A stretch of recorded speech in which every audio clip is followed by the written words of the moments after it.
जांच बंद, ओवरलोड चालू। जांच बंद, तस्करी शुरू। जांच बंद, मनमानी का बाजार। जांच बंद, भ्रष्टाचार की बाढ़। जी हां, किसानों की जमीन बेईमानी, बेरोजगारों का पसीना बेईमानी, कारोबारियों को मनमानी छूट और सरकारी तिजोरियों की होगी लूट। कुछ ऐसा ही बड़ा फैसला राज्य सरकार द्वारा परिवहन विभाग में लिया गया है। पेपरलेस टेक्नोलॉजी पर आधारित परिवहन पद्धति के तहत जीएसटी के तहत अवगमन सुचारू और फिजूल की जांच ना हो, इसीलिए 22 आरटीओ चेक पोस्ट बंद करने के निर्देश दिए गए। परिवहन मंत्री प्रताप सरनाइक द्वारा इससे संबंधित सकारात्मक रिपोर्ट भी मुख्यमंत्री कार्यालय भेजी गई है। ट्रांसपोर्ट एसोसिएशन द्वारा बार बार इन चौकियों के खिलाफ भ्रष्टाचार की शिकायत की जाती रही है, लेकिन राज्य सरकार ने भ्रष्टाचार की जगह चौकियों को ही उखाड़ने की ठान ली। क्या इससे भ्रष्टाचार रुकेगा या और अधिक बढ़ेगा, ये आने वाला वक्त ही बताएगा। लेकिन इन चौकियों के ना रहने से जो मनमानी होगी उस पर भी सरकार को ध्यान देना चाहिए।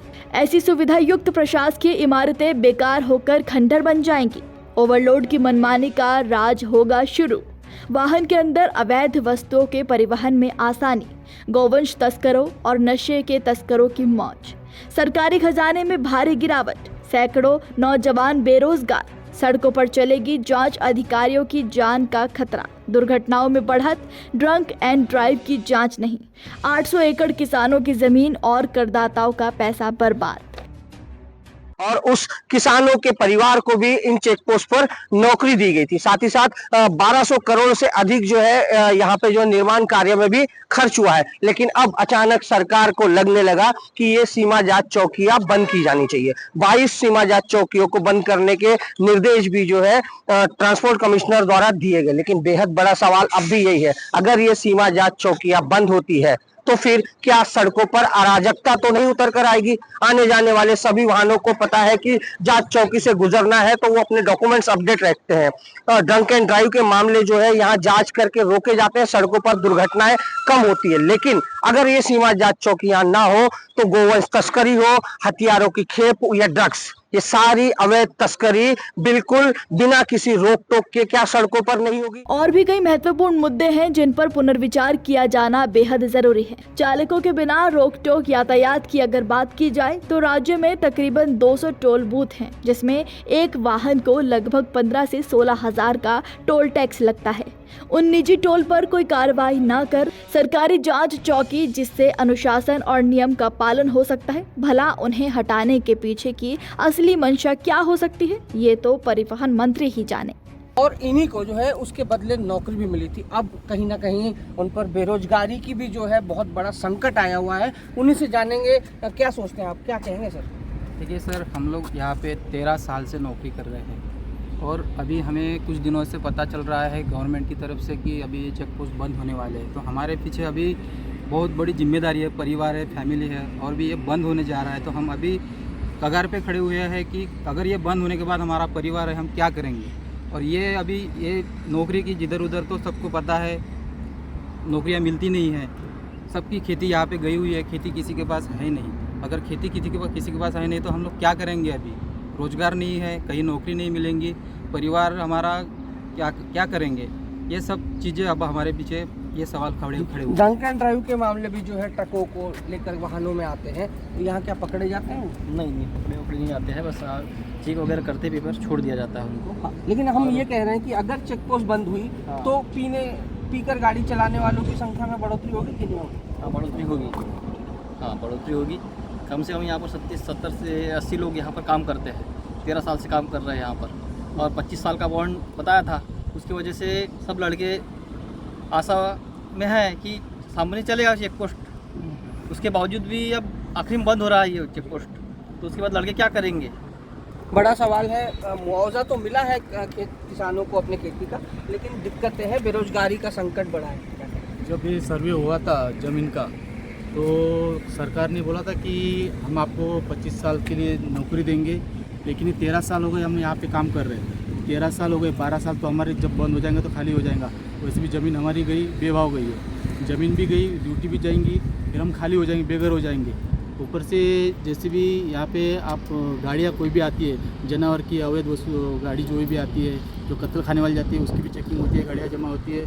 ऊपर से उसके ऊपर कार्रवाई हो जाती है। दो नंबर का माल जो भी जाता है उसके ऊपर भी रिएक्शन लिया जाता है और वो गाड़ी जब्त की जाती है।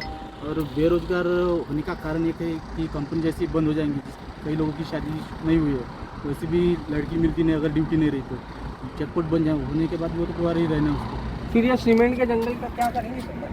ये क्या अभी यहाँ कुत्ते रहेंगे कुछ। सरकार अगर ज़्यादा पैसा मिलेगा सरकार को तो वो बड़ी जो है जैसे अंबानी अदानी जैसे उसको सौंप देंगे और दूसरा धंधा चालू करो।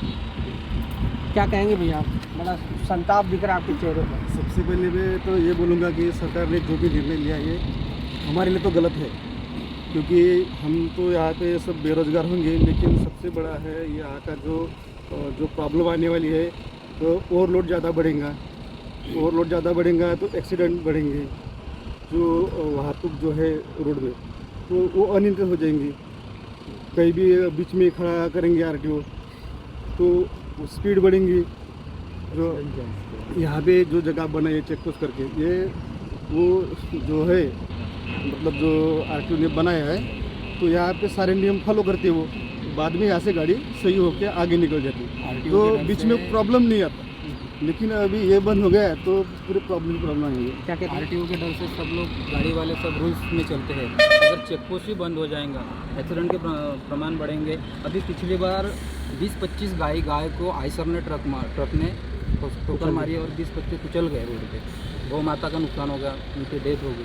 तो ऐसे एक्सीडेंट के प्रमाण बढ़ेंगे और बाकी लोग सब लोग बेरोजगार हो जाएंगे। किसी को यानी कि यहाँ पे और ये जो हमारा एरिया है ये यहाँ पे रोज़गार की कोई संधि उपलब्ध नहीं है। सिटी बहुत दूर है यहाँ से और 50-60 किलोमीटर हम लोग रोज़गार के लिए तो यहाँ से जा नहीं सकते फैमिली परिवार छोड़ के। ये सब चीज़ें हैं सर।